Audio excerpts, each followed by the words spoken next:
Bonjour à tous, bienvenue. Je suis très heureux de vous accueillir aujourd'hui pour la troisième édition de nos réveils RH. Aujourd'hui, on va parler de transparence et rémunération.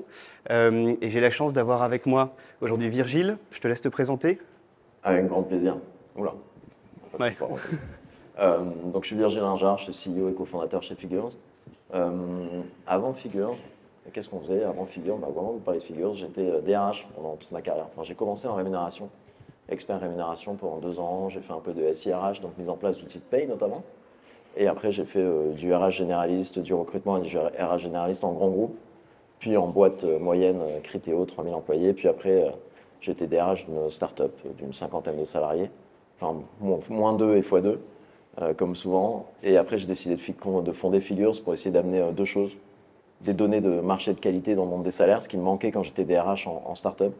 Et un outil de gestion de la rémunération qui soit un peu mieux que Excel, ce que j'ai utilisé toute ma carrière pour faire des grilles de salaire, etc. Donc voilà, j'ai cofondé Figures il y a 2 ans et demi. Et je suis très content d'être ici pour parler d'un sujet qui m'est cher, la transparence et la rémunération. Cool. Merci. Et je m'appelle Nicolas, je travaille chez Payfit depuis 1 an et demi. Je suis responsable de la politique salariale, du recrutement et de la marque employeur. Et on va essayer de toucher certains de ces aspects dans la présentation aujourd'hui. On a une petite heure devant nous. On a essayé de construire la présentation en prenant une trentaine de minutes pour partager avec vous des informations. Puis on a laissé pas mal de temps pour un Q&A à la fin. On vous fera tourner des micros et on essaiera de répondre à vos questions. Je te passe le... Ouais. There you go. Ouais, donc on parle de transparence et rémunération. On va parler de deux choses. On va parler de ce qui se passe dans le marché, mais on va parler aussi de ce qui se passe dans un cadre légal. Et le cadre légal de la transparence dans la rémunération, quand on se dit on au niveau européen, c'est assez intéressant parce qu'on a un peu de retard. On a plutôt l'opportunité de regarder ce qui se passe aux États-Unis. Mais avant de regarder ce qui se passe aux États-Unis et ce qui va arriver en Europe, pourquoi est-ce qu'on a un push législatif pour plus de transparence? La raison elle est assez simple. C'est que c'est pour plus d'équité. C'est vraiment la croyance de base des législateurs, et aux États-Unis comme en Europe, c'est de dire plus de transparence va amener plus d'équité, et notamment la réduction des inégalités de salaire, notamment hommes-femmes. Parce que la croyance, c'est qu'une partie de ces écarts de salaire hommes-femmes sont dus à un déséquilibre dans l'information qui fait que tous les employeurs ont l'intégralité de l'information sur quels sont les bons salaires à donner pour les personnes. Les candidats et les candidates ne l'ont pas, ça crée un déséquilibre. Et on le sait en fait, une des causes de l'écart salarial homme-femme, même à poste égal, c'est la place notamment laissée à la négociation. Parce qu'en moyenne, on le sait, les hommes négocient plus que les femmes, et à demande égale, ils obtiennent plus souvent ce qu'ils demandent que les femmes. Et donc une énorme cause de l'écart salarial homme-femme à poste égal, c'est dû à la négociation. Et moins il y a de transparence, moins il y a d'informations disponibles, plus il y a de négociations. Donc la croyance du législateur, qui était le cas aux États-Unis et qui est le cas en Europe, c'est la transparence. Plus de transparence dans les salaires va amener plus d'équité et notamment une réduction des inégalités des salaires hommes-femmes. Et donc si on regarde, c'est assez intéressant parce que donc on peut regarder ce qui se passe aux États-Unis et on va commencer par ça avant de voir ce qui arrive en Europe et essayer de voir ce qui va nous concerner assez prochainement. Donc aux États-Unis, il y a 2 États qui ont voté des lois en faveur de la transparence salariale, l'État de Californie et l'État de New York, en septembre et en décembre de l'an dernier.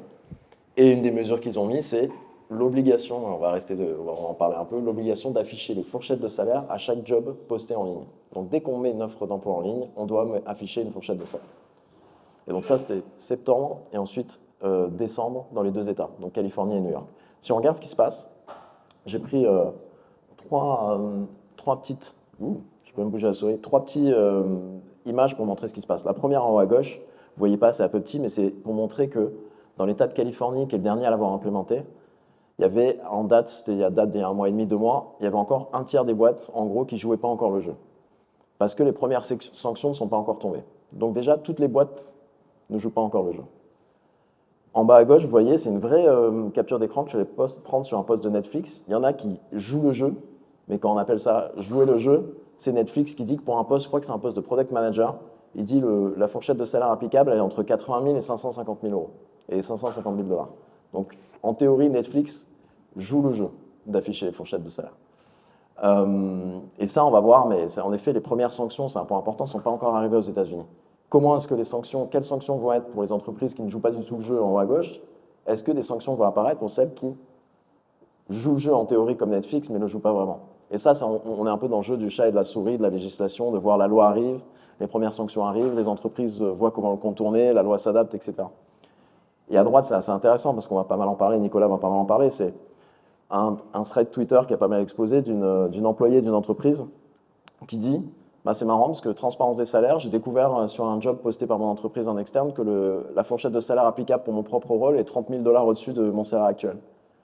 Et donc, elle détaille dans son thread, bah, donc je me suis amusé à aller postuler à mon propre job dans mon entreprise, donc ça a fait un bordel pas possible, l'entreprise a enlevé tous ses jobs en ligne, etc. Mais c'est un signe du manque de préparation de certaines entreprises à cette nouvelle loi qui n'ont pas en fait pensé à corriger, on va en parler après, les écarts de salaire potentiels en interne avant d'amener plus de transparence.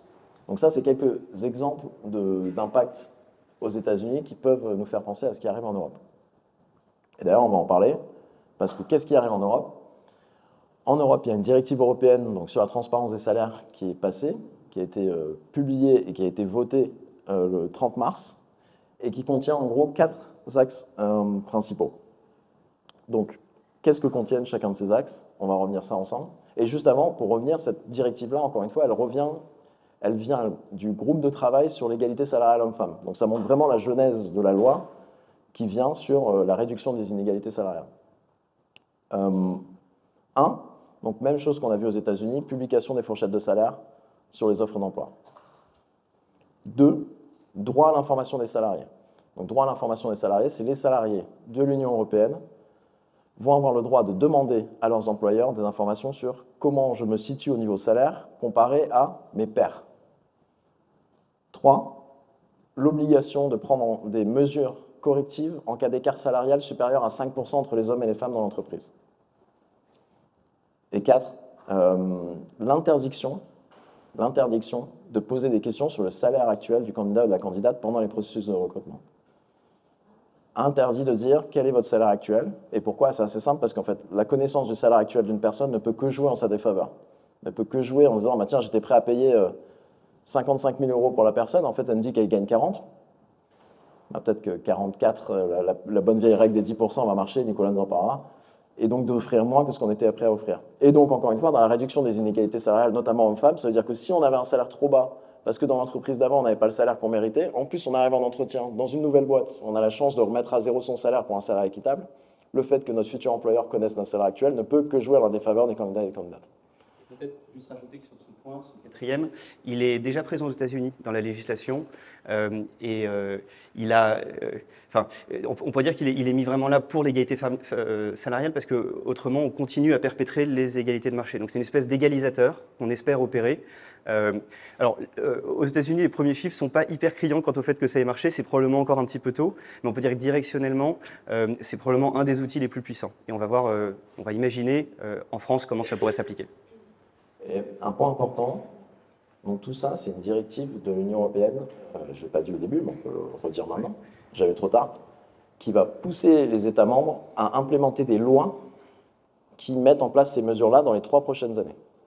Donc en fait, l'Union européenne dit des directives, mais à chaque État membre d'adapter ces directives en lois qui ont du sens localement. Parce qu'on va le revoir après, par exemple, qu'est-ce qui est de droit à l'information des salariés, on ne sait pas comment la France va implémenter ce droit à l'information. Est-ce que quand un salarié va demander comment je me situe au niveau des salaires par rapport à mes collègues, est-ce qu'en France, est-ce qu'on considère que les collègues, ça va être par rapport à la convention collective? Est-ce que ça va être par rapport au poste s'il est disponible? On ne sait pas. Mais en tout cas, l'Union européenne dit, voilà, vous allez devoir implémenter maximum dans les 3 prochaines années des lois qui implémentent ces 4 éléments de la directive. Et donc, si on peut s'imaginer quel impact va être en France, bon, déjà, encore une fois, on n'a pas vu le texte de loi qui va correspondre à cette directive, donc on peut se projeter un peu. Mais déjà, le premier point, quand on regarde ce qui se passe aux États-Unis, et quand on en parle un peu en France avec des DRH, etc., je pense qu'il y a pas mal d'entreprises qui ne sont pas prêtes, et pas du tout prêtes, et qui n'ont déjà pas envie d'y aller, et je pense que la mise en place, ça va être vraiment très progressive. Et d'ailleurs, je pense que vu le choc que ça peut être pour certaines entreprises, je ne pense pas que la législation qui va passer en France va avoir tout de suite des sanctions immédiates vis-à-vis des entreprises qui ne jouent pas le jeu. Donc je pense que la mise en place va être progressive. Et je pense qu'elle va être conservatrice, dans le sens où pas mal d'entreprises sont tellement mal à l'aise avec l'idée d'être plus transparent au niveau salarial, qu'elles vont la faire le dernier moment, avec le plus de latitude possible, c'est-à-dire qu'on prend un peu l'exemple de Netflix, comme une mise en place conservatrice, c'est-à-dire avec des fourchettes de salaire les plus élevées possibles, avant de complètement jouer le jeu. Et avant de complètement jouer le jeu, ça veut dire avant que soit les sanctions tombent, soit, et ça amène au point 2, le marché les oblige. Qu'est-ce qu'on entend par le marché les oblige? Ben en fait, ce point 2, il est intéressant, c'est que c'est un changement législatif, mais c'est aussi un changement de marché. C'est-à-dire que la transparence sur, par exemple, les fourchettes de salaire sur les offres d'emploi, elle arrive avant que ce soit une loi. Pourquoi?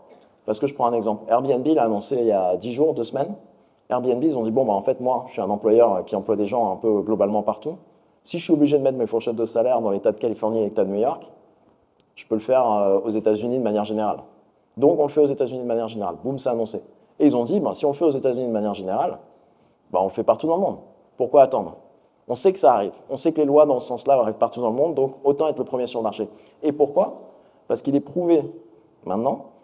Nous, on a un partenaire en Angleterre, ota.com, qui est une plateforme de recrutement un peu la LinkedIn, mais plus pour les pays UK qui marchent très bien au UK, qui ont montré que les offres d'emploi, et je laisserai Nicolas en parler, attirent plus de candidatures. Donc en fait, il y a un gain de marque employeur à être les premiers à le faire. Par contre, il n'y a pas de gain de marque employeur si on est les derniers à le faire. Il y a même une pénalité. Et donc ce point 2, ça veut dire que sur les marchés sous sanction, il y a des entreprises, peut-être vous, ou peut-être vous demain, qui vont se mettre à la transparence salariale en avance de phase pour avoir une meilleure marque employeur.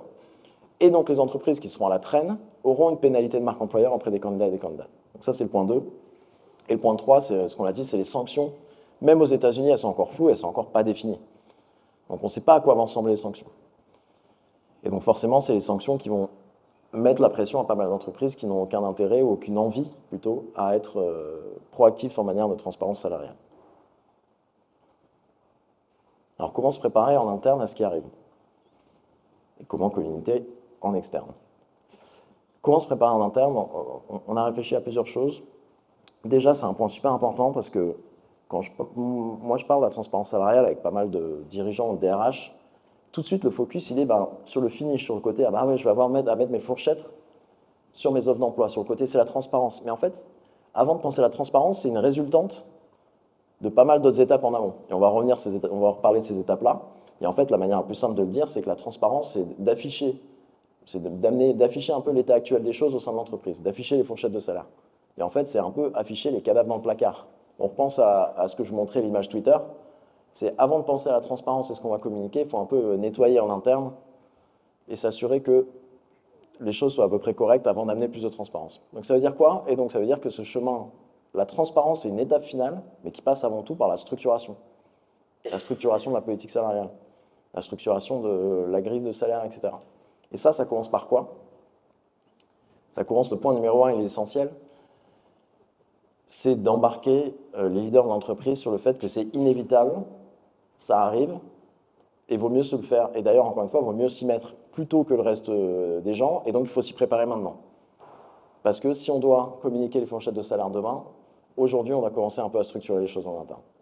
Et donc ça, la première étape, c'est de s'assurer que le leadership de son entreprise ait compris cet élément-là, ait compris qu'il faut se mettre en mouvement, parce que d'ici au maximum 3 ans, il va y avoir des lois qui vont passer dans ce sens, et encore plus, encore une fois, dans le monde de la tech, par exemple, ce sera avant 3 ans. Je vous garantis qu'avant 3 ans, il va y avoir un push progressif qui va obliger les employeurs, le marché va commencer à shifter, et de plus en plus d'entreprises vont afficher les fourchettes de salaire.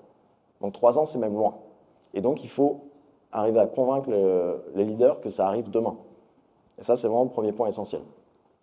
Le deuxième point, et je vais essayer de parler à Nicolas là-dessus, c'est plus le sujet de la transparence lui-même. Donc au-delà de la structuration, c'est le point cible autour de la transparence.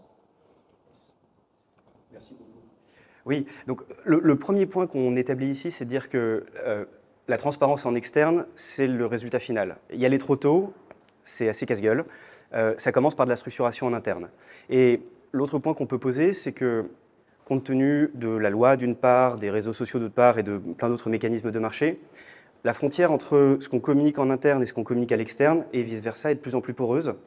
Et donc l'époque où il y avait une espèce de black box dans l'entreprise est probablement passée. Et donc c'est important d'avoir une espèce d'alignement ou en tout cas une cohérence entre ce qu'on communique en interne à ses employés et ce qu'on aspire à communiquer en externe aux candidats. Et donc, alors on a fait une échelle avec 5 niveaux, mais le principe de cette slide est de dire qu'il n'y a pas une transparence, évidemment, il y a autant de transparence ou de degrés de transparence ou de graduation qu'il y a d'entreprises dans cette salle, et il y en aura beaucoup d'autres. Ce n'est pas un absolu en soi, ce n'est pas le point. C'est important de trouver une transparence qui soit en ligne avec le niveau de maturité, de préparation que vous avez, avec les valeurs et la culture de votre entreprise. Je pense que ça va sans dire. On parle évidemment des cas extrêmes et des erreurs assez classiques, mais a priori, le premier point, c'est quand même de trouver quelque chose qui soit en ligne avec votre niveau de préparation et votre culture. Donc on a fait une échelle où on dit le premier niveau de transparence pourrait être de commencer par publier les fourchettes de rémunération. Encore une fois, comme l'a dit Virgile, la directive européenne est claire. La translation dans le droit local n'est pas encore. Il y a quelques années devant nous et ça peut prendre plusieurs formes. Les pistes qui sont évoquées, pour revenir dessus et vous donner quelques idées, oui, communiquer les fourchettes de salaire, c'en est une. Communiquer un minimum ou communiquer un maximum pourrait en être une autre. Il y a une piste qui est évoquée dans le texte européen qui dit qu'à défaut de publier, l'entreprise pourrait communiquer oralement au candidat assez tôt dans le processus de recrutement un chiffre. Ça a l'air difficile à mettre en œuvre, ou en tout cas très difficile à contrôler, mais ça vous donne une idée de l'éventail de ce qui est sur la table. Et donc il y a quand même pas mal d'incertitudes sur la façon dont ça va se matérialiser pour nous et quand. Et puis à l'autre bout du spectre, transparence quasi totale, où on dirait on partage les salaires. On pourrait commencer par partager toutes les grilles de salaire dans l'entreprise à tout le monde et pas que au département auquel les employés appartiennent. Et puis une étape encore supérieure, hyper clivante évidemment, et on n'est pas en train de dire que ça doit être la vérité pour la majorité d'entre vous, c'est une communication totale des salaires dans l'entreprise, y compris des salaires individuels. Encore une fois, ce sont deux extrêmes, mais je pense que le point à retenir ici, c'est que le minimum de cette grille est déjà quand même assez significativement plus avancé que la moyenne des pratiques actuelles. Donc il y a du boulot. Juste un point sur ce slide de la transparence, enfin, plusieurs déjà. Moi je peux que aller dans le sens de Nicolas sur, en tout cas le degré de transparence, ça fait partie de votre politique salariale et de votre philosophie de salaire. C'est quelque chose qui doit appartenir à la boîte. Donc qu'est-ce qu'on a envie d'être au-delà de la loi? Est-ce qu'on a envie d'être une boîte qui a envie d'aller vers le fait que tout le monde ait accès à la grille de tous les postes ou pas? Est-ce qu'on n'a pas envie? Est-ce qu'on a envie d'aller jusqu'au côté transparence absolue? Tout le monde connaît les salaires de tout le monde. Donc moi, si on a la chance de faire ça chez Figures et je le faisais dans ma boîte d'avant. Donc ça ne veut pas dire que je le conseille à tout le monde. Par contre, ça m'amène au dernier point et qui va un peu dans le sens de notre sujet aujourd'hui. Nous, on a fait une étude auprès d'une partie de nos clients. Donc il y a 9 mois, on avait 600 entreprises à peu près, ou 550, qui avaient répondu à quel degré de transparence est-ce qu'on a en interne. Donc à peu près une grille comme ça. Est-ce qu'on n'est pas du tout transparent? Est-ce qu'on est transparent sur la politique des salaires? Est-ce qu'on est transparent sur la fourchette de salaire en interne? Ou est-ce que même on est transparent sur les salaires individuels? Et donc ça, on avait demandé à 550 entreprises. Et en fait, ce qu'on avait vu, c'est que plus les entreprises étaient transparentes, plus les écarts de salaire étaient nuls. Et en fait, quand on prenait les entreprises, et il n'y en avait pas tant que ça, mais il y en a, dont les salaires étaient complètement transparents, quand on prenait juste cette section d'entreprise-là, l'écart salarial homme-femme, pardon, j'aurais dû préciser, l'écart salarial homme-femme à poste égal était nul. Donc, on retombait vraiment sur l'écart salarial pour les entreprises qui n'avaient pas de transparence de salaire, c'était à peu près 6% de mémoire à poste égal, et ça descendait au fur et à mesure de degrés de transparence pour arriver à 0% pour les entreprises qui communiquaient sur l'intégralité des salaires auprès de tout le monde. Donc, on a retrouvé à notre échelle les raisons qui poussent les législateurs à mettre en place plus de transparence dans les salaires. Je te repasse la main pour la description des grilles, toujours dans le sujet de la structuration. Oui, donc là-dedans, loin de nous l'idée d'arriver à vous dire à peu près 1 minute 30 comment construire votre grille de salaire, là maintenant. Mais l'idée quand même, c'est que de vous dire, ok, si demain je dois me mettre à créer ma grille de salaire, parce que donc ce sera un prérequis. Si vous ne l'avez pas fait, avant de communiquer les fourchettes de salaire, il va falloir que vous arriviez à construire au moins une esquisse de grille de salaire.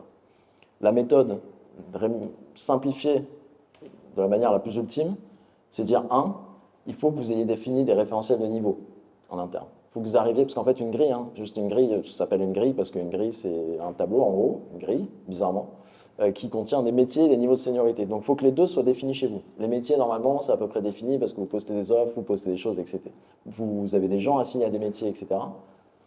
Par contre, les niveaux, ce n'est pas défini dans toutes les boîtes. Et donc ça, c'est un des prérequis à faire de la grille de salaire. Donc, par exemple, une des premières étapes, si vous ne l'avez pas, on a parlé de définir la politique salariale, etc. On va revenir dessus, mais c'est de se définir des niveaux. Et ça peut être junior, intermédiaire, senior, etc. Il y a des modèles qui existent publiquement. Nous, on en a publié un de modèle plus simple, un modèle avancé de grille de niveau qui définit les niveaux de seniorité dans une entreprise en fonction de l'autonomie, du périmètre de travail, etc. Mais ça, vous pouvez le faire le plus tôt possible. Et ce n'est pas quelque chose qui nécessite d'attendre d'être 50, 100, 200 personnes. Vous pouvez vraiment avoir des niveaux définis dès le début de votre entreprise, dès que vous avez vos premiers salariés. Je dirais même plutôt n'attendez pas, parce qu'à implémenter, une fois que vous avez une base d'employés qui est trop large, c'est assez sensible. Donc pour le coup, le plus tôt le mieux. Ouais. Et donc ça, c'est la première étape, c'est de dire on a les métiers, on a les niveaux. En effet, je pense que vous pouvez avoir dès le début, même d'une façon basique de définir c'est quoi un junior, c'est vous, c'est quoi quelqu'un d'intermédiaire, vous le confirmez, etc. Vous pouvez l'avoir dès le début. Et à mon avis, vous devriez l'avoir dès le début. Une fois que vous l'avez, la deuxième étape, c'est de trouver des données de marché qui vont vous aider à constituer la grille. Les données de marché, c'est assez essentiel, ça permet de se positionner sur le marché. Ça permet de dire, nous, on a envie de voir comment est positionné le marché et on veut plutôt payer à la médiane. On veut dire aux gens, vous êtes payés au marché. Ou sur certains postes, ou pour l'intégralité de l'entreprise, on veut payer au-dessus du marché. Ou pour certains postes, on veut payer plutôt bas sur le marché parce que on assume le fait de ne pas pouvoir rivaliser. On a un de nos clients, par exemple Phoenix, qui dit publiquement, nous on paye au 25e pourcentile du marché. C'est-à-dire on sait que 75% des entreprises payent plus que nous. Et c'est OK parce qu'on pense qu'on a autre chose à offrir. Et donc ça c'est l'élément, et ça m'amène au troisième élément qui est la politique salariale. La politique salariale, c'est ce qui va définir, outre le degré de transparence cible que vous voulez avoir, ça va aussi définir, OK, j'ai mes données de marché, mais comment je me positionne par rapport à ce marché? Comment j'ai envie de rémunérer? Comment j'ai envie de rémunérer les gens qui sont en télétravail demain? Les gens qui sont en télétravail en France? Est-ce que je les paye la même chose que mes salaires parisiens ou pas? Et les gens à l'étranger, alors je les paye quoi? Est-ce que je les aligne sur le salaire français? Je les paye localement? Localement par rapport à la ville dans laquelle ils sont, par rapport au pays dans lequel ils sont? Ou j'aligne tout le monde au même salaire? Mais c'est le cas à quel salaire? Les salaires de Paris? Les salaires de l'Angleterre, si on a des gens un peu partout en Europe? Donc tout ça, c'est des questions de politique salariale qui vont vous permettre d'interpréter les données de marché et qui vont vous permettre de créer votre grille. Et donc la dernière étape, normalement, c'est une fois que vous avez ça, c'est assez simple de commencer à créer votre grille et vos fourchettes de salaire, parce que vous dire, OK, on a défini nos niveaux de seniorité, donc on sait ce que c'est un junior, un intermédiaire, un senior. On a nos données de marché qui nous permettent de voir ce que sont les pratiques salariales là où on est. On veut payer la médiane. C'est quoi le salaire médian d'un développeur back-end senior, c'est tant. Ben voilà, on va faire une fourchette de salaire qui est plus ou moins 10%, plus ou moins 15% de ce point-là. Donc ça, je le résume très vite, on pourrait passer une heure dessus. Je ne suis pas sûr que vous ayez envie non plus. Mais en quelques mots, c'est un peu les étapes que vous aurez à suivre si vous devez créer votre première grille de salaire. Et ensuite, une étape clé, c'est la formation de manager. Je t'en passe la main, Nicolas. Yes. Merci. Donc, l'idée ici, c'est de dire que c'est un projet d'entreprise. Pas quelque chose, ça peut être éventuellement quelque chose qui se décide en haut. On a vu que c'était important d'embarquer les leaders et que ça vienne de la direction, oui, évidemment, mais vous n'y arriverez pas seul. Il va falloir embarquer l'ensemble de vos employés, et pour embarquer l'ensemble de vos employés, de commencer peut-être par les premiers niveaux de management. Alors évidemment, ça revêt des réalités différentes en fonction de la taille de votre entreprise, mais on pense à 4 étapes pour embarquer vos managers. La première, c'est d'expliquer la philosophie. La philosophie, ça revient à ce que Virgile expliquait à l'instant, mais sans contexte, ça risque d'être quand même assez compliqué pour vos managers de pouvoir assumer le positionnement de leurs propres équipes dans les grilles, par rapport aux grilles d'une part, et puis par rapport au marché d'autre part. Deuxièmement, d'expliquer en détail comment les grilles ont été construites. On se dit, est-ce qu'on a choisi d'avoir des grilles larges, avec peut-être un overlap entre deux niveaux, ou est-ce qu'on choisit des grilles restreintes avec un trou entre deux niveaux? Ça a des conséquences différentes sur la progression des salaires dans le cycle de vie de vos employés. Ça correspond à des logiques différentes, les deux se défendent, et c'est des choix que vous ferez, et c'est des choix donc que vous serez amené à expliquer, et ça semble absolument clé de le faire. Troisièmement, le benchmark. On prend des données de marché, ça semble essentiel pour avoir une discussion basée sur des faits, pas sur des ressentis, c'est une chose, mais quel marché vous avez retenu? Est-ce que vous prenez tout le marché, vous êtes une entreprise de tech, est-ce que vous prenez tout le marché? Est-ce que vous excluez les GAFAM, dont on sait qu'ils vont payer très très haut, et donc ça va artificiellement peut-être tirer votre benchmark vers le haut? Encore une fois, ce sont des choix, et on a constaté que si on communiquait que sur une partie de l'équation, la façon dont on a fait les grilles, mais pas la façon dont on a pris le benchmark, la référence de marché, c'était plus difficilement compréhensible. Et in fine, donc de responsabiliser vos managers pour qu'ils soient le vecteur de ce message, et que, in fine, on espère, ils puissent prendre les premiers niveaux de questions auprès de leurs employés pour que ce ne soit pas simplement une politique RH, mais que ce soit une politique d'entreprise vraiment digérée, ingérée à tous les niveaux. There you go. Hop. On l'a mis de manière séquentielle parce que je pense que pour la plupart des entreprises, c'est le bon sens à adopter, mais en théorie, ce dont je veux parler, c'est quelque chose qui pourrait être fait en même temps que l'étape d'avant de la formation de manager. On pourrait faire un Big Bang auprès d'entreprises. Pour la plupart des entreprises traditionnelles, par contre, moi je trouve que l'approche suggérée par Nicolas, donc on embarque le leadership, ok, on est conscient qu'on doit mettre en place de la structuration et aller vers un certain niveau de transparence qu'on aura défini. On définit nos grilles de salaire si ce n'est pas le cas. On éduque nos managers qui vont être souvent le premier point de contact pour récupérer des questions. Et derrière, c'est le temps de commencer. Encore une fois, on n'a toujours pas parlé de communication externe là-dedans. Donc c'est encore un résultat du fait que la transparence des salaires et cette mesure et cette directive et les impacts de cette directive, c'est avant tout des sujets en interne. Et donc là, c'est l'étape d'après. C'est partager auprès des employés, donner plus de transparence dans un sujet qui, dans la plupart des entreprises, reste une énorme boîte noire. Et c'est de donner, c'est d'informer, c'est d'éduquer autour du salaire. La première étape, et Nicolas en parlait, c'est de donner du contexte. Expliquer pourquoi une grille de salaire, comment elle a été définie, sur quel principe clé elle a été définie. Et ça, c'est vraiment essentiel parce qu'en fait, on pense souvent que les gens sont obsédés par les chiffres, par les salaires eux-mêmes, par qui gagne combien. C'est en partie vrai. Mais ils ont souvent besoin de comprendre. Et le contexte, il manque de contexte en fait. Pourquoi c'est défini? Nous, on avait vraiment des gens, et je reviendrai là-dessus après, mais qui croyaient presque qu'on jouait aux fléchettes pour déterminer les augmentations de salaire à l'époque entre des managers et des RH. Et c'est presque pas exagéré l'espèce de mythe qui se crée autour du salaire. Ils ont zéro contexte. C'est une boîte noire pour tous les salariés. Donc leur amener un peu de contexte et de pourquoi et de comment ça se passe, c'est énorme pour la confiance qui peut être générée avec vos employés. Le 2, et c'est essentiel, parce que ça fait lien avec ce que je viens de dire, c'est d'encourager à poser des questions. Donc il faut qu'il y ait une forme de parole libérée sur quels sont les doutes que vous avez autour des salaires, quelles questions vous vous posez. Et ça, c'est vraiment, vraiment important. Vu la nature du sujet, vu le côté émotionnel du sujet, je vous encourage à le faire de manière anonyme, même si vous avez une culture très ouverte du feedback et tout, de me donner un moyen anonyme de poser ces questions, sinon vous n'allez pas avoir toutes les questions qui vont vous remonter. Et ce serait dommage. Vas-y. Juste de rajouter un point, ici le but final, le endgame, c'est de permettre à vos collaborateurs de mieux comprendre la façon dont leur salaire a été décidé, a été choisi, a été arbitré. Et on a établi, pour le coup, maintenant un certain nombre d'études de satisfaction des employés, une corrélation hyper forte entre dissatisfaction et incompréhension. Donc je ne comprends pas comment je suis payé, quand bien même je serais très très bien payé par rapport au marché, par rapport à la politique, je vais avoir une frustration du simple fait que je ne comprends pas ou que je n'ai pas été informé.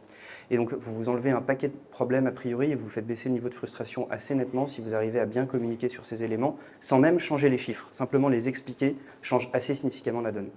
Oui, je suis complètement d'accord avec ça là-dessus pour rebondir sur plusieurs expériences clés.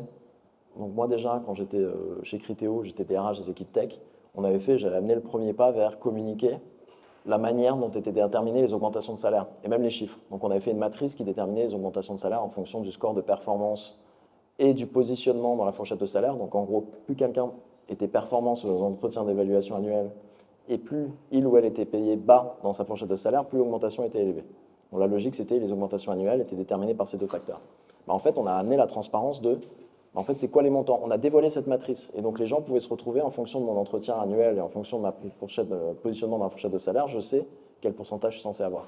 Les discussions avant qu'on fasse ça, qu'on avait eues, c'était mais on fera jamais, on va avoir une levée de bouclier, les gens vont venir, c'est la prise de la Bastille, on va finir avec des têtes sur les piquets. Et je vous garantis qu'en fait, ça n'a pas été le cas. Pareil dans mon entreprise d'après.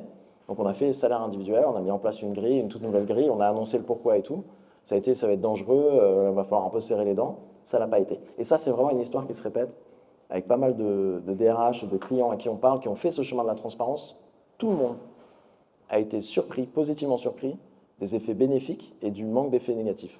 Oui, il va y avoir des frustrés.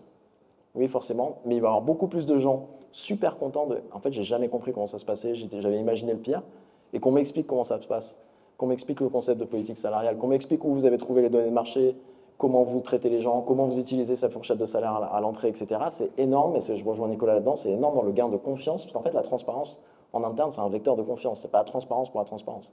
C'est la transparence comme vecteur de création de la confiance. Je ne garde pas l'information pour moi que vous pourriez avoir, je vous la partage pour qu'on crée cette confiance, pour que vous ayez confiance de la manière dont on vous traite, que vous ayez confiance qu'on vous traite de manière équitable. Et donc ça, vraiment, une des leçons clés, c'est que plus de transparence, indépendamment, comme disait Nicolas, de la manière dont vous payez, même si vous ne payez pas en haut du marché, ça va générer plus de confiance. Et ça, c'est la transparence en interne. Ça va générer plus de confiance avec vos employés.